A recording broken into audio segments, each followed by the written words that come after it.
আমাদের সকালটা শুরু হয় ঠিক এইভাবেই। আর যেহেতু আজ ছুটির দিন, আর ছুটির দিন মানেই ছোটবেলা থেকে খেয়ে এসেছি চিকেন না হলে মাটন, আর প্রত্যেকটাই থাকে আলু দিয়ে। হ্যাঁ, অনেকেই আলু খায় না, বাট আমরা ছোট থেকে খেয়ে এসেছি। আর এটা আমাদের ভীষণ পছন্দের। স্পেশালি জল দেওয়ার আগে যে কষাটা হয় সেটা বেশি কিছু না, এর জন্য আমি প্রথমে অল্পই তেল নিয়েছি, যেহেতু চেষ্টা করি একটু কম তেলে খাওয়ার। তো সেই তেলের মধ্যে আলুটাকে ভেজে নিয়েছি, তারপর সেই তেলে একটু গোটা জিরে আর গোটা গরম মশলা দিয়ে তারপরে একটু কাঁচা লঙ্কা, সাথে পেঁয়াজ আর আদা রসুনের পেস্ট দিয়েছি, একটু টমেটো দিয়েছিলাম যেটার ক্লিপ নিতে আমি ভুলে গেছি।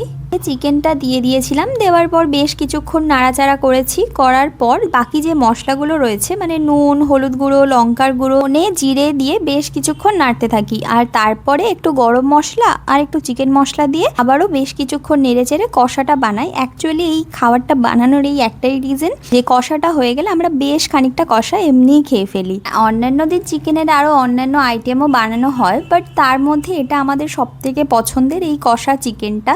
যেহেতু ভাত দিয়ে খাবো তো একটু জল তো দিতেই হতো, লাস্টে একটু গরম জল দিয়ে নামিয়ে নিয়েছিলাম। ভিডিওটা ভালো লাগলে লাইক অ্যান্ড সাবস্ক্রাইব করতে ভুলো না কিন্তু।